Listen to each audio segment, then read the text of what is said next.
Hi guys, I welcome you again another session on contemporary economic issues. The topic that we are going to do today has been in news for quite some time, and it was a very debated topic. This topic is extremely important for your examination, and this topic is very important for people who are appearing for IES 2020 and IAS mains, whether it's GS or the economics option. This is a very important topic for you to cover. Now, what is this topic about? This topic is dealing with the debate that is India's GDP misestimated. So, Professor Arvind Subramanian, who was the chief economic advisor for 4 5 years during the NDA period, he had recently written a paper which we are going to discuss, that India's GDP might have been misestimated upwardly. So we might have overestimated our GDP by around 2 to 2.5 percentage points. So if we see the period of 2015 to 2015 to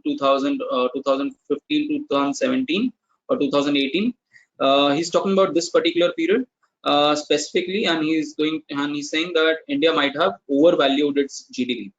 So it is going to talk about even the back series as well. So we are going to see that what exactly is he arguing about, and we are not going to cover the technical part of the reading, which is the econometric modeling that they have done. But what we are going to do is the magnitude of misestimation that might have taken place, the mechanisms through which the misestimation might have taken place, and the implication of the misestimation that would have taken place. So these are the three areas that we will be covering.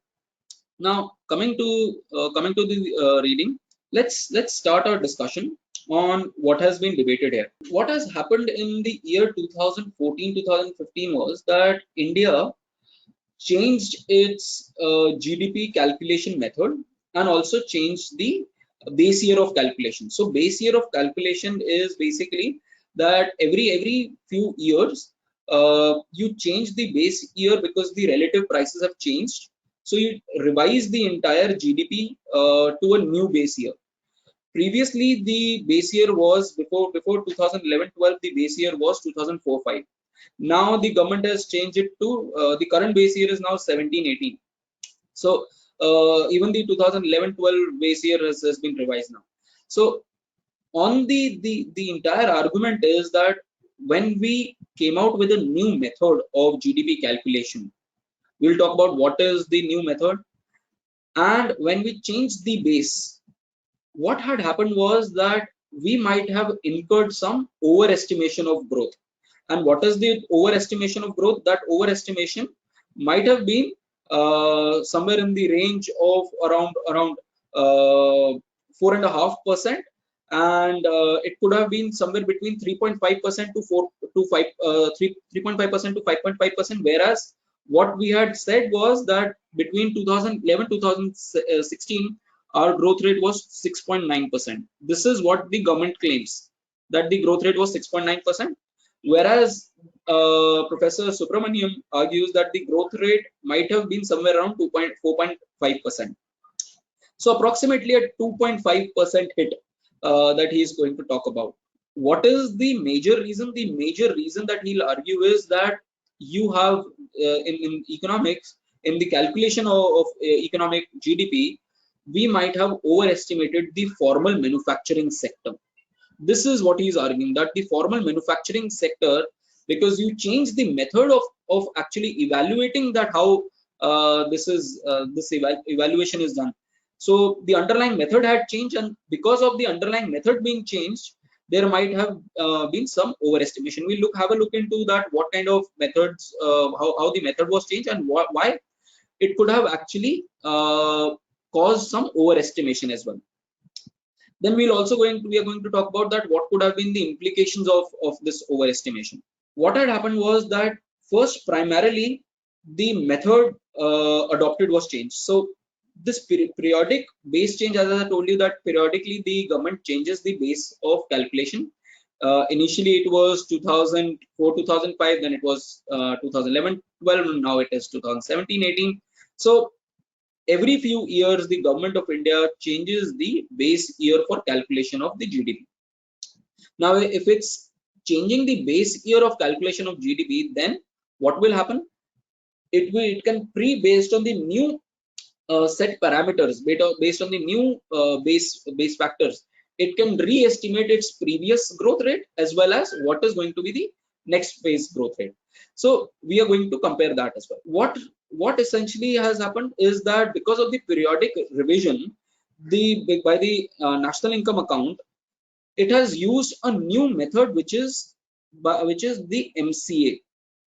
So a lot of data has been used from the Ministry of Corporate Affairs, and that has been used into finding out the new estimates instead of the previous method. We'll see what the previous method was. And the other thing, so one change is that we have incorporated the MCA data. The second change that we have done is that we have moved from a volume based estimate to a value based estimate. So remember this, that we have moved from a volume based estimate of GVA to a value based estimate. Now what is this change from volume to value? So to give you a very simplistic example, earlier we were quantifying growth as the number of goods produced. So if in an economy, say if I say that 1 pen is being produced, and in the next year 2 pens are produced, so the volume of pens is what you are seeing. And because the number of pens have increased from 1 to 2, there is a 100% change in the GDP. So from that value, from that value based volume based, you have changed it to value based. So now what you are saying is that what is the value of this pen in the previous year, and now if you are producing 2 pens, now you are seeing that what is the value of the new 2 pens. So basically you're going to estimate the value addition rather than the volume change. However, you're going to basically divide it by a deflator to take into account that if inflation or deflation would have happened. So essentially estimating the gross value added was changed. The method was changed, especially for manufacturing. So this is the production method. So as you might be aware that the NIA, the national income account, can be done through a number of ways. It can be from production, it can be from expenditure, it can be from income side. So this is the production side that we are primarily going to talk about. So these two things that you have to take a note of, that one, you started using the MCA data, and the second thing is that you move from a volume based estimates to value based estimates. We'll talk more about it, that how it might have led to some overestimation or not. That's a different factor. That's a different argument altogether. So there are 3 questions now. That because the government changed these 2 things, that the source of data for manufacturing, especially for informal sector and formal sector manufacturing, that was changed. As I told you that the MCA data was now being incorporated. Earlier there was something called AS. I will talk about that in a short while. So the source of data was changed, and the methodology of calculation was also changed. So there are 3 questions to be answered. Is there a problem of misestimation after 2011? So why after 2011? Because 2014-15 is the year when you came out with the new estimates, and you predated it to 2011 first, and then you backdated it to 2000, 2004, 2005 onwards as well. So you revised your previous growth rates as well on the basis of the new base that you have. If there was some misestimation, what was the magnitude of that misestimation? As Professor Subramanian says, that it might have been somewhere around 2.5%. Then what is the cause of that misestimation? We'll understand that cause, and how much of each causes. So we'll talk about different factors, and how much of each of them would have contributed to the overall misestimation. This is going to be our pursuit now. Coming to the GDP figures now. For informal sector, earlier what used to happen was that you were estimating the contribution of the informal sector through annual survey of industries. Data was sourced from annual survey of industries, and from that source you were extrapolating data for the informal sector. Now we will see that this has been changed. Now you are using a combination of MCA, which will give you some idea about the formal sector, and you are going to take estimates from IIP to have an inference over the informal sector. Whereas IIP, you can identify that index of industrial production. The firms that are there which are contributing to the IIP are all in the formal sector. But from that formal sector output, you are trying to approximate what would have happened in the informal sector. So this is the methodology that has changed in all of the entire analysis. And there have been a number of contributions which talk about that this change in methodology has not been correct. So these are the papers which talk about. Let's see that how the methodology has changed and where all has the growth changed. So we are going to talk about 4 set of numbers. What are these 4 set of numbers? The first set of numbers is the 2004-2005 base. So this is the base which continued till the next base which came into being in the year 2014-15. Remember 2014-15 we introduced the new base which was 2011. This was the new base. What you did is that on the basis of the new base, this is the old base data.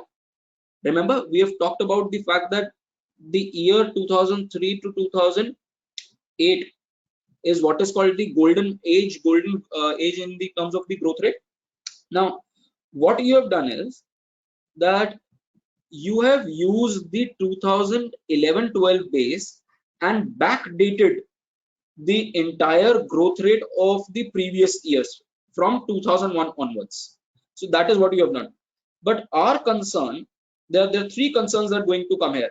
Our concern is that what has happened after 2005. So if you see from 2005 till 2011, and if you compare it to what has happened when the new base was used, 2011-12 base rate, new methodology was used, then if you see that each particular year, the growth rate is less as compared to the previous base. So that not only it is an economic argument, it is also a political argument. There has been a lot of political commentary on this, that the government has changed the base and the new methodology actually undermines the growth rate that happened in UPA. So this is the period, if you remember, 2014 is the year when the NDA government came into power. So what UPA alleges is that the government has changed the methodology, and according to the new methodology, there has been a significant downward revision in the growth rate of the UPA years. So that is one issue. The other, and we are not going to talk much about this issue because our discussion primarily will be from the year 2011 till 2016. This is going to be our main focal area. But I'm just talking about the 3 different concerns that are going to be that originate from this entire paper. The second issue is that what has happened in the years 2011 to 2016. So 2011 to 16, if you see, these are the years 2011 to 16. Let me use another. Okay, 2011 to 2016. If you see these years are on the basis of the 2011-12 methodology. Remember, right? And these are the growth rates. Now, this is the second concern, and this is what we are going to talk in detail, whereby Professor Subramanian says that this is overestimate. And the third concern is the new method. Every year when you have the GDP figures given, those GDP figures in the next few years also get revised. So for example, you have the GDP figure of 5%, which is the first estimate for the year 2019-20. So for the year 2019-20, the first estimate is 5%. Next year, when the national income accounting is done and when all the calculation is happens, then you will have the second and the advanced estimates. So then you will have another round of second and advanced estimate, which with which what can happen, this 5% can go to 5.5%, this can also go to 4.5%. So the third issue is that when the new estimates, when there was revised estimates for 2017-18, what has happened is that these 2 years, specifically 2016-17, the growth rates for 2016-17 have been revised upwards. These have been revised upwards. This is the third issue, and we're not going to talk about it, but I'm just going to highlight this. This is an issue.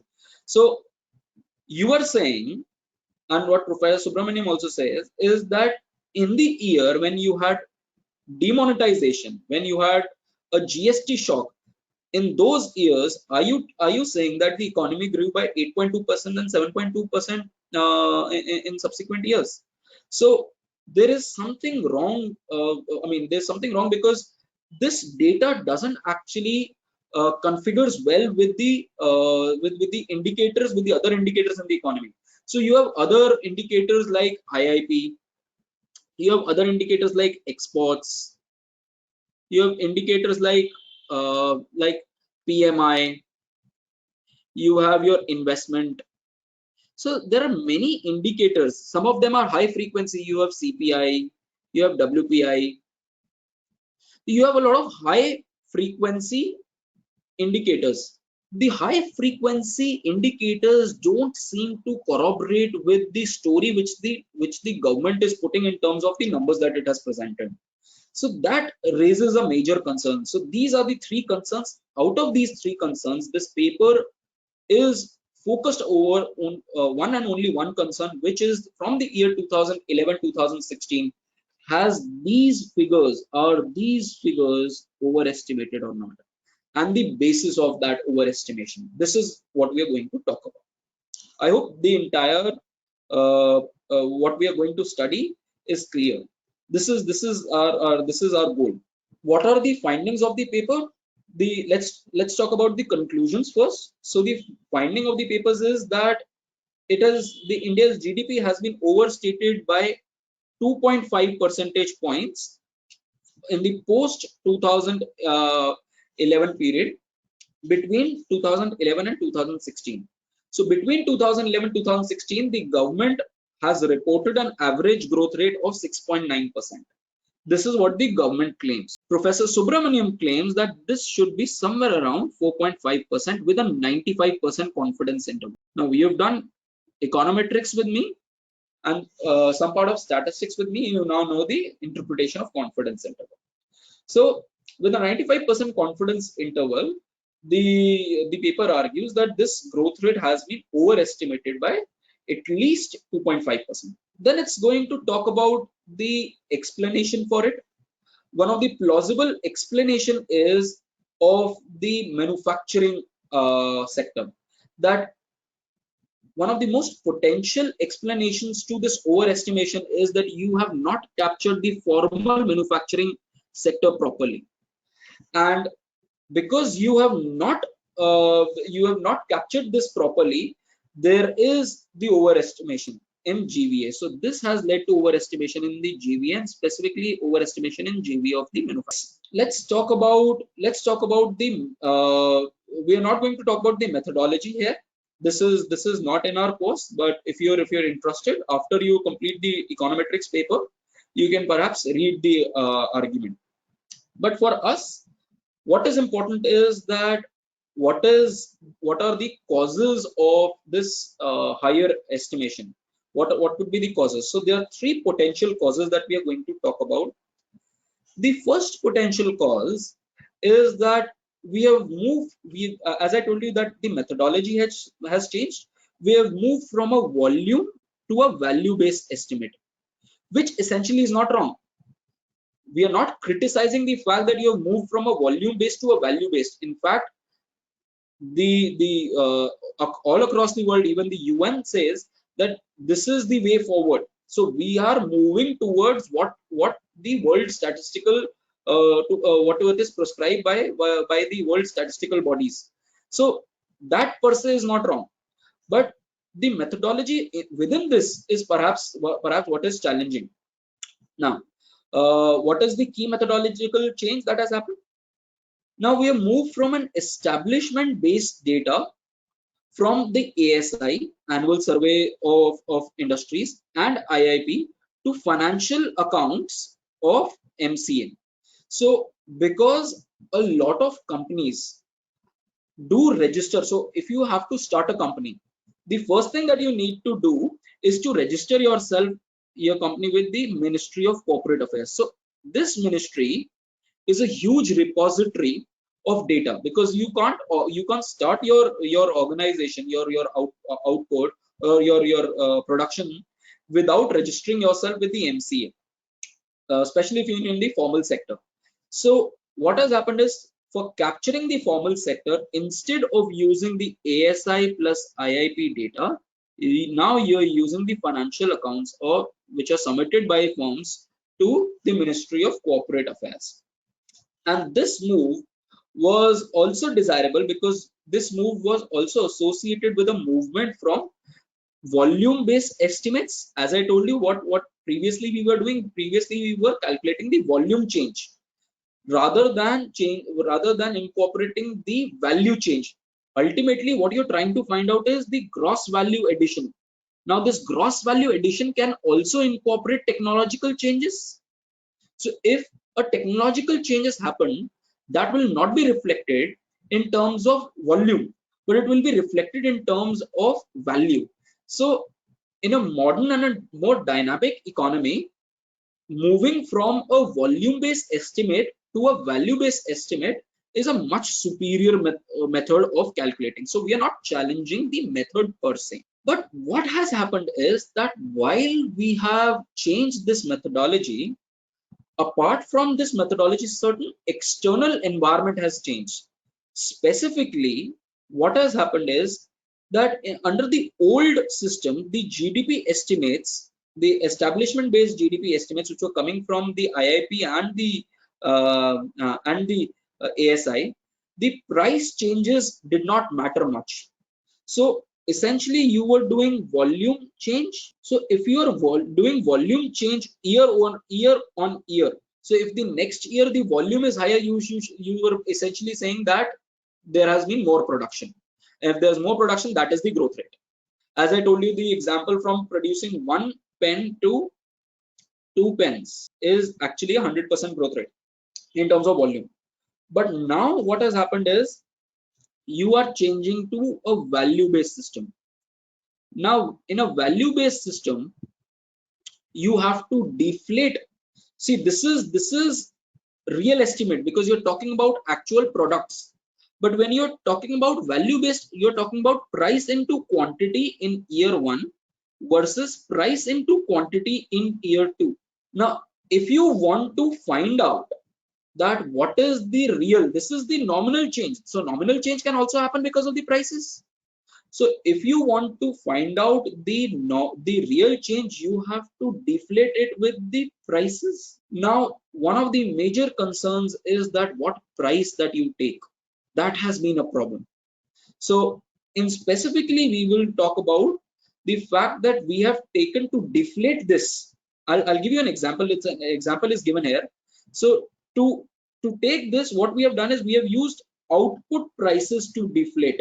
What we have done is we have deflated the growth rate, the nominal growth rate with output prices. Now what has happened is, in these years, from the year 2011 onwards, specifically after 2014, what has happened is that the oil prices have crashed, and because the oil prices have crashed, you are essentially showing that the output prices have reduced.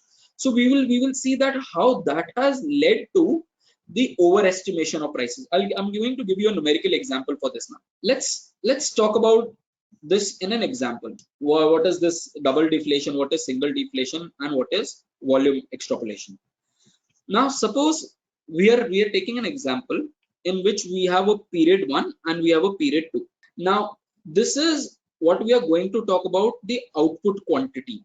So the quantity of goods that you have produced, and this is the price of the good that you have. So this is basically P into Q, the final output.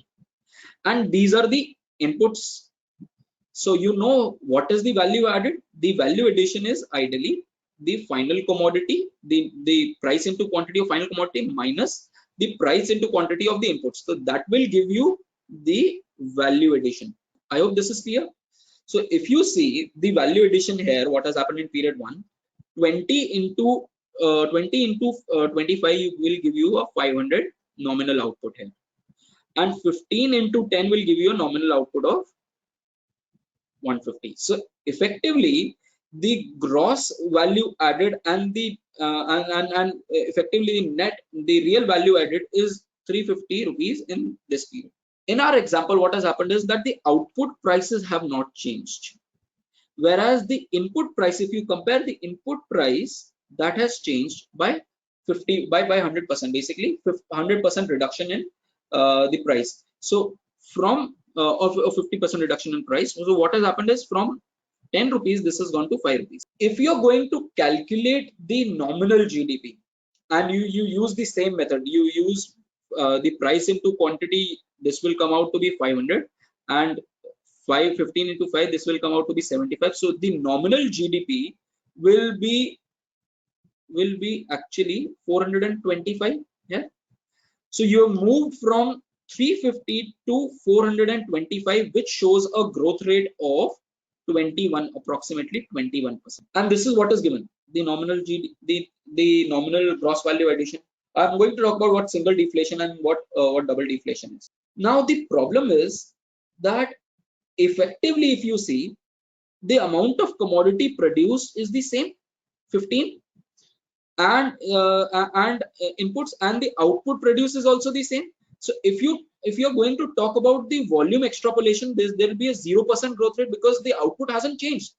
The economy was producing 25 goods earlier, and it's now also producing 25 goods. So effectively, in terms of volumes, there has been no growth rate. So this is the old method that we were considering. Now, what has happened in the new method? Ideally, what you should have done is that you should have deflated your output prices by an output deflator and input prices by an input deflator. So what I'm talking about is that this output has changed from 500 to 500, whereas the prices have not changed. So you can divide it by 1 because there has been no change in the prices. However, what has happened here is that in case of inputs, the prices have changed. The output was 150 here and it's 75 here, whereas the prices have changed by half. So you need to change the base for this output because in fact the prices have reduced. So effectively, this becomes, if you deflate it by the change in price that has happened, this effectively becomes 150 again.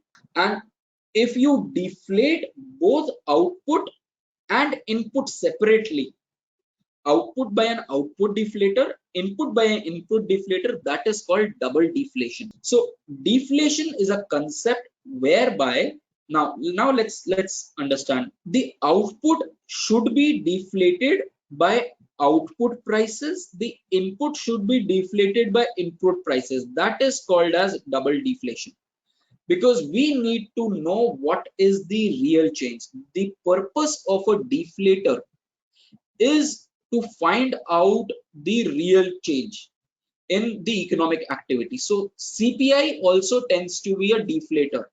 So you have a CPI deflator. So if you divide the economic the nominal GDP by the CPI, you should get the real change in GDP, the real change in GDP. So the prices, the change in prices, the change in output divided by the change in prices will give you, which will just serve as a deflator, should give you the real change in price. Now, a real change in output.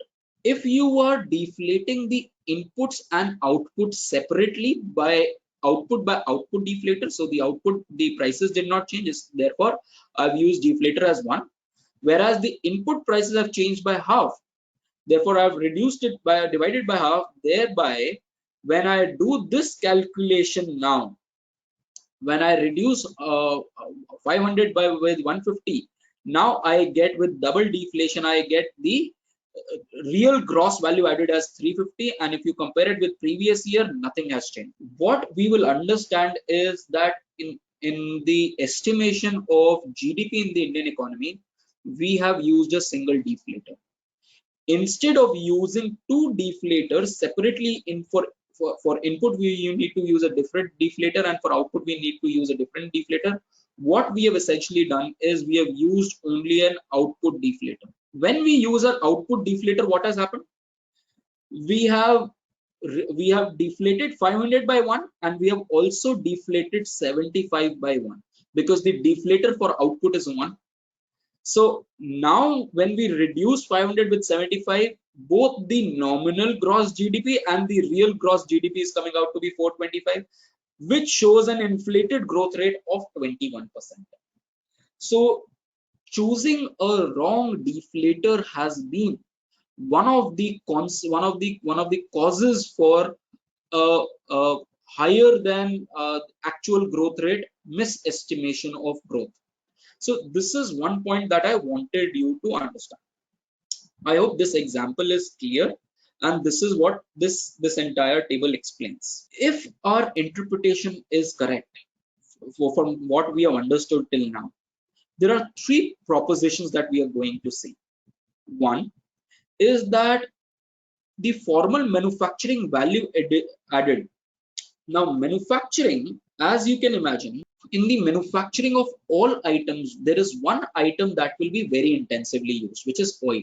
We are an oil dependent economy, and 80% of our, more than 80%, in fact, it's now gone to 85%, around 85% of our oil is in. If we are going to estimate the manufacturing value addition on the basis of P into Q, and if we are going to see the and if we are going to and in this period we see that the oil prices have reduced, the same example that we have seen here, we will essentially be able to measure that the formal manufacturing value addition might have been overestimated, as in case of the example that I just showed you, because the prices of oil crashed after 2013, and that crash had resulted in the overestimate. This is what I'm going to talk about. Can you see the prices were, in fact, in 2013 they were at their peak. I've talked about this this entire analysis. The entire Brent oil price. Remember our discussion about that how this what is a barrel? A barrel is basically 169 liters of oil. This is what we are this is what we are talking about. So the price of oil, if you see from 2010 2011 onwards till 2014, was somewhere around $100 per barrel. And if you see that it crashed down to somewhere around 28 $29 per barrel. In fact, right now also this is somewhere around $30 per barrel. That is the quantum of its fall. So this crash that we are going that has happened, that had resulted in the change in input prices. And if the input prices have changed and you're still using a wrong deflator, what will happen? You will be overestimating. As we have shown in the example, you will be overestimating the GDP. So this is one of the points that we are going to drive. And this overestimation of the 2.5% overestimation that we are going to talk about. Remember the overestimation 4.5%, which Professor Subramanian claims, versus the 6.9% which the government claims. So of this 2.5 percentage points, 1 percentage point is explained by this entire phenomena. The three propositions that we were talking about is that the formal manufacturing value added which is very oil intensive, should have been significantly affected after 2011 because of the volatile nature of oil prices then. The second is that the manufacturing growth rate would have been overestimated because it would the oil prices would have significantly affected the manufacturing sector, and the manufacturing value added will be very sensitive to the input output prices. So input price, output price, we'll talk about what this wedge is. Basically the changes in input price versus output price. As in this example, we see that the output price has not changed, but the input price has half. So the changes, if there are a lot of change that has happened in the input price, there will be a lot of change in the value addition. As we can see that there's a 21% growth rate as in the example that we have discussed. Now we are going to discuss the three propositions. The first proposition was the formal manufacturing value added has significantly affected. Now let's see how this has been significantly affected. The NIA estimates the real GVA of the manufacturing sector using the company data. So as I told you that what NIA, National Income Accounting, what was being done was, for formal sector the data with MCA was being used instead of the ASI and IIP, and for informal sector the data used was IIP, and that IIP data was primarily volumetric, was based on volume. This is how this new method has changed. If we see, if there is certain kind of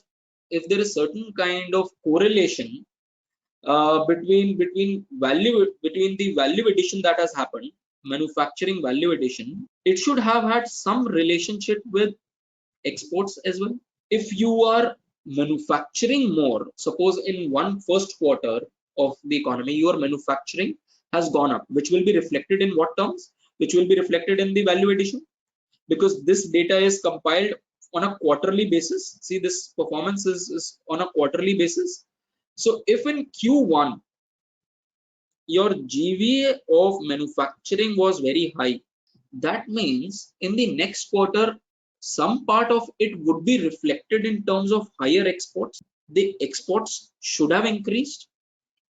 So there should have been some correlation between, so the correlation that I'm trying to find out is from the exports of T+1 with versus GVA of period T. This is the correlation that I'm trying to find. If this correlation is positive, then I can say that yes, GVA has actually increased, because that has also led to perhaps led to higher exports. So this is kind of a causation that the correlation that we are trying to highlight, not causation, but the correlation between, if we see the pre 2001 to 2011, the correlation between manufacturing value added and the IIP growth rate manufacturing. So there's another relationship which we are going to talk about, the correlation between the manufacturing value added versus IIP. Remember, this is a very high frequency data. This comes every fortnight. So this correlation, if the manufacturing is doing well, that should reflect in the IIP as well, because 80% of IIP is actually manufacturing. Index of industrial production has its own weight, and of the weightage, if you check, of that weightage, 80% is for manufacturing goods. So if the manufacturing is doing well, the IIP should do well. If we see pre 2011, the correlation coefficient between IIP and manufacturing value addition was a positive 0.7.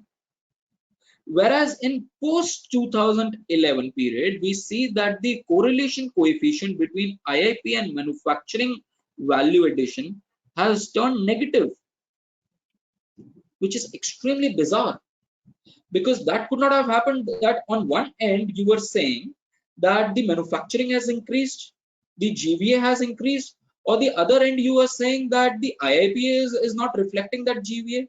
So this does not kind of correlates. Just a second, guys. So this is one important correlation which is not matching. The second one, as I was arguing, was the second one was the relationship between the correlation of real GVA of manufacturing growth versus the manufacturing exports growth.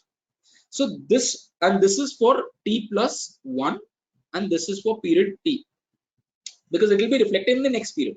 You have to produce in a particular period, in the next period you will get that result that has more exports happened. And if you see, there in the pre-2011 period, there is a positive correlation coefficient, a significant and a positive correlation. Whereas if you see the data post 2011, you see a negative correlation, which again does not make sense. So on two accounts, this does not make sense. One, the manufacturing VA correlation with versus IIP, and the manufacturing VA with the exports in the next period. So both of them kind of, because they don't match, they kind of create a kind of a confusion and a kind of a bizarre situation, which is perhaps a puzzle now. Now, the second proposition, is that the manufacturing, the formal manufacturing value added was actually overestimated. And this overestimation was this overestimation is perhaps because of in the two series that we are going to talk about, the real GDP, the real GVA versus the IIP growth rate. If we see the wedge between that, so the diagram that we are going to talk about now is going to reflect that was the formal output actually overestimated. And how do we come about that?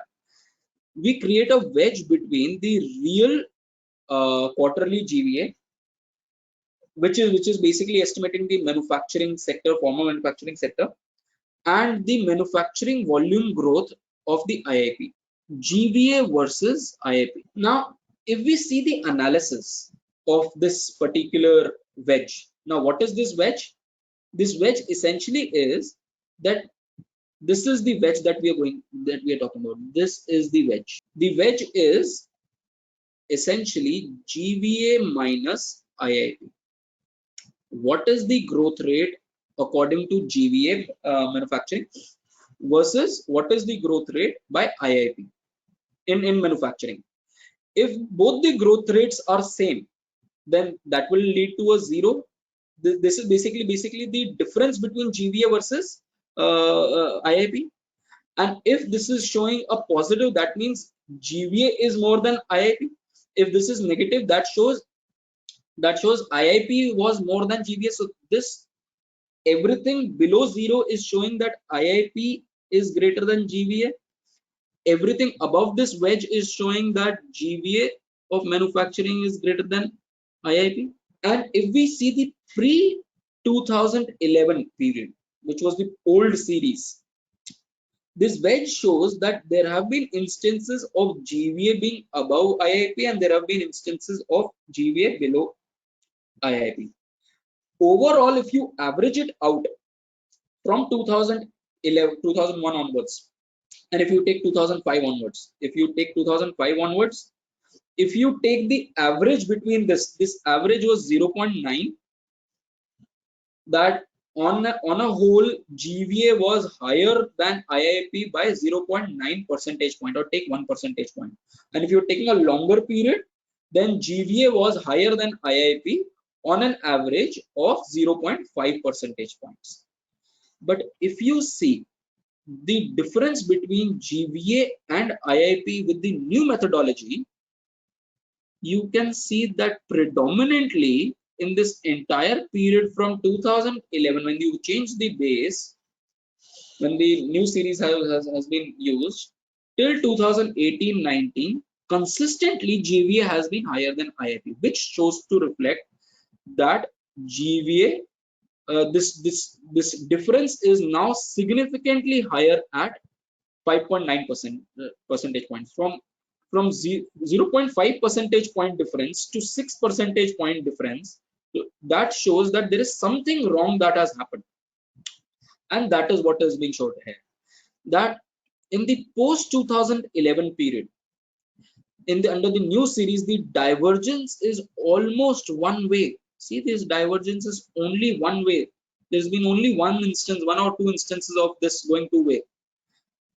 Has grown consistently more than the IIP by about 5.9%.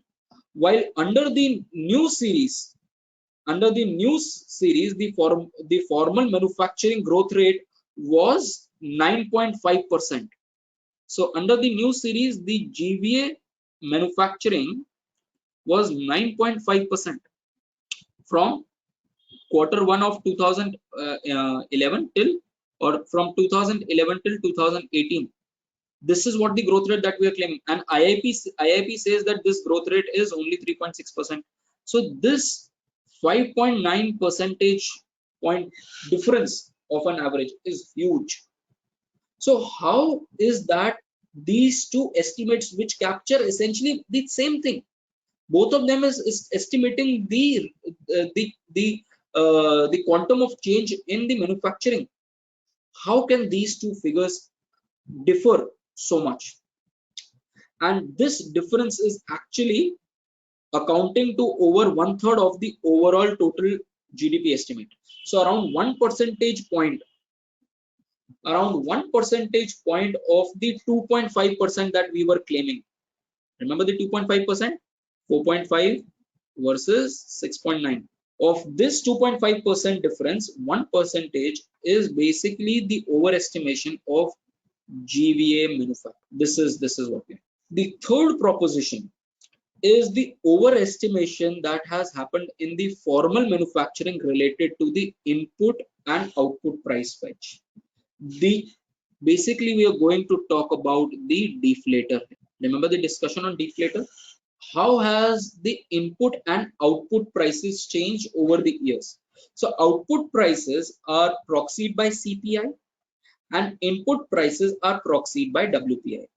But what is the issue with WPI is that it uses a lot of inputs. So here, if you see CPI, in CPI, there is a huge emphasis on the role of oil and the role of consumer commodities are more. Whereas in case of WPI, there is a major emphasis on inputs. Now, depending on the deflator that you will use, you will have a wedge. So now what we are trying to see is a wedge between CPI and WPI and the wedge between GVA and IIP. And we are going to compare the old series versus the new series. So in effect, the lower WPI inflation relative to CPI, what will happen? More will be the GVA growth relative to the IIP. This is what we are going to talk about. So this is the wedge of CPI and WPI. This is when both of them are 0, and the GVA and IIP wedge.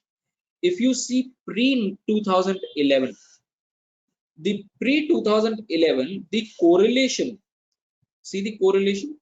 The correlation is only 0.36%. So that basically means that GVA IIP difference is not much affected by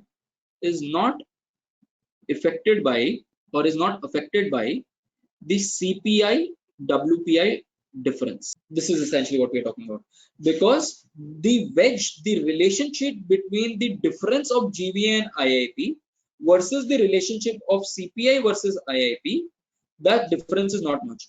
However, if you see the difference of CPI versus WPI wedge and the GVA versus IIP wedge, now the correlation has increased. That means the difference between GVA and IIP is significantly related to, not caused by, significantly related to the difference between CPI and WPI. As we will see in this period, that WPI will reduce, in fact will go negative, because WPI is related to inputs, and because the prices of all inputs will go down, because oil prices will go down, the prices of inputs will go down. Remember example, changing price from 10 to 5, whereas the CPI will not reflect that change. And if you are still using CPI as a nominal deflator for your GDP and not using different deflator, you're not double deflating your GDP figures estimations. If you're using single estimator, then what will happen? Remember that 21% growth rate that we found out? So essentially WPI, the input prices should have been deflated by the WPI deflator, and output prices should have been deflated by the CPI. Had that been done, the real growth rate would have been captured. Instead, what has happened is that you're deflating both the input and the output by CPI deflator. That has led to the relationship that the change, the difference in CPI versus WPI is reflected in the difference between GVA and IA. That is why these two figures don't match. Now, coming to cause 2. So all of this was the cause 1. Remember what is the cause 1? Don't forget what we are doing. So the cause 1 was moving from volume to value. So volume to value is your cause 1. Now we are going to talk about what I've already discussed with you. The deflating services by manufacturing deflator. Essentially, what should happen?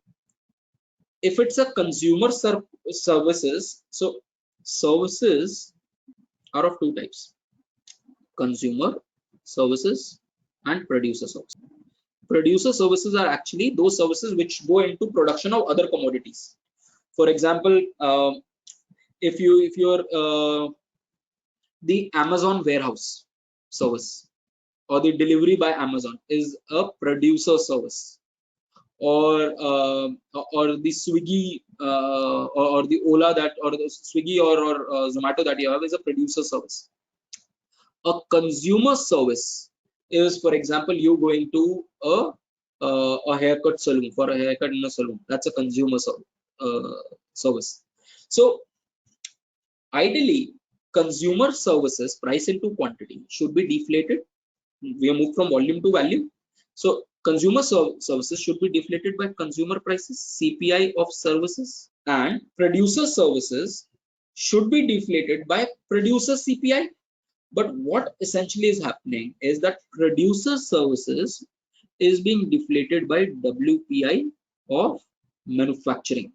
The logic that the government says is that because these services go into manufacturing of certain other items, so these services like trade, repair, storage, computer related, scientific technical activities, R&D, real estate, so all of these services are means to actually manufacturing something, some output. Therefore it is better to deflate it with the WPI manufacturing deflator. And this producer services actually account for 20% of the overall GVA. Now the problem is that the WPI manufacturing, the underlying logic that WPI manufacturing is a good proxy for producer prices, that is a problematic thing, because what has happened after 2014 is there has been a huge change in the CPI services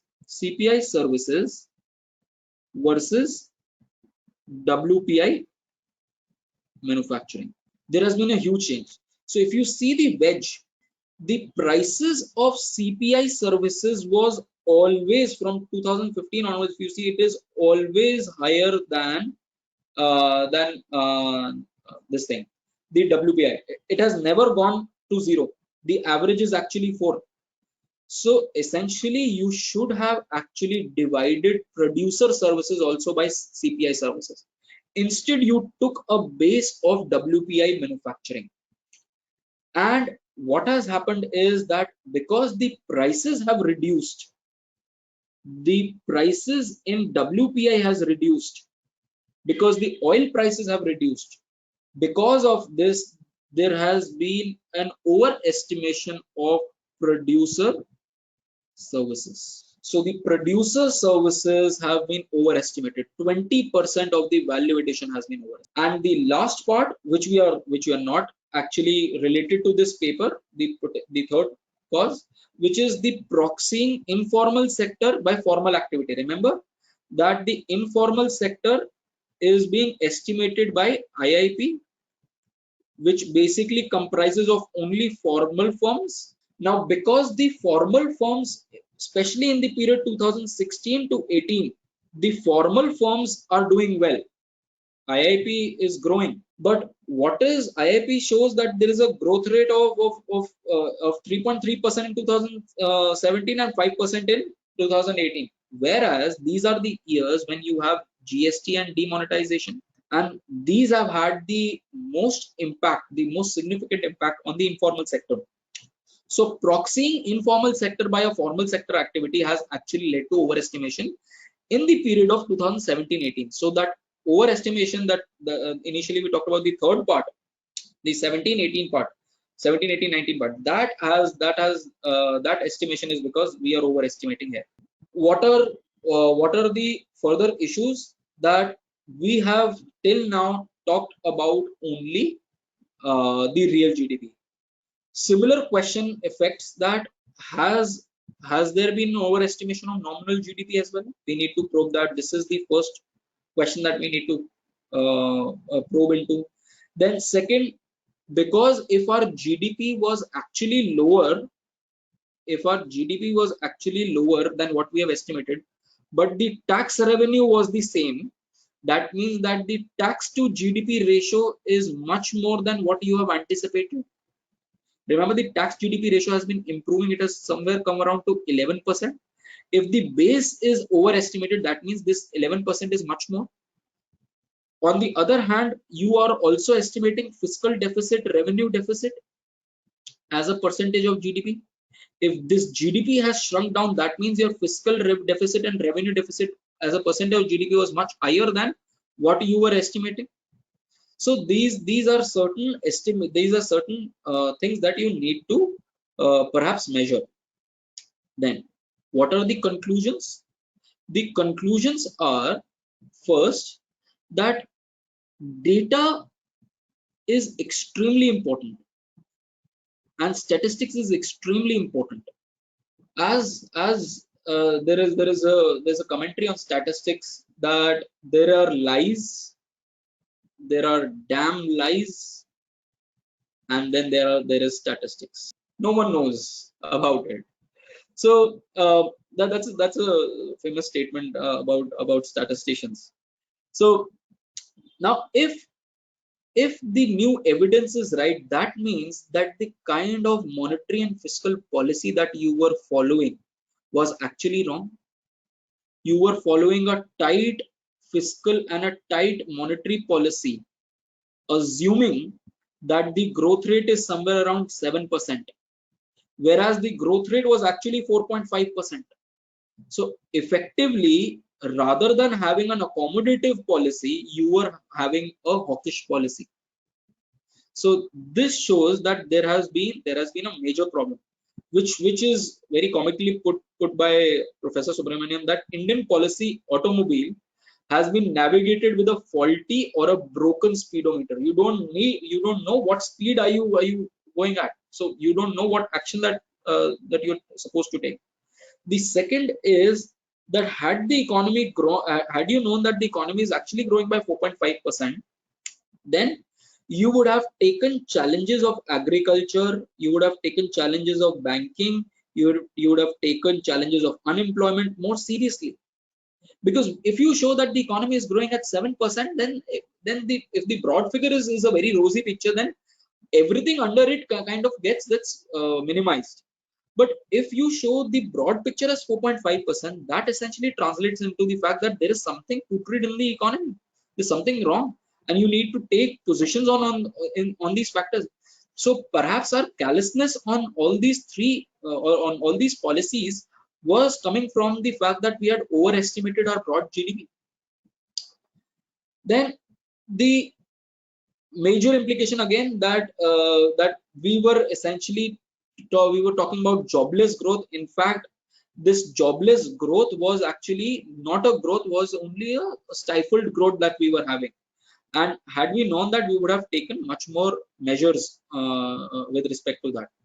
And the second thing is that if this is true, it has damaged the reputation of Indian statisticians, and we need to have a national statistician. We have a national statistical commission, but this needs to be independent and needs to be given more power to take action with good appointments being done, politically being separated from the members. So you need independence to an insulation of this from the politicians, so that the politicians do not affect the kind of statistics that the country produces. So this has been our entire discussion on this paper. This, as I told you in the beginning, this particular article is extremely important, and you should definitely prepare this irrespective of the kind of exam that you are preparing. Now with this, I am signing off. If you have any questions, you can post me on WhatsApp. And until next time, thank you very much. Goodbye.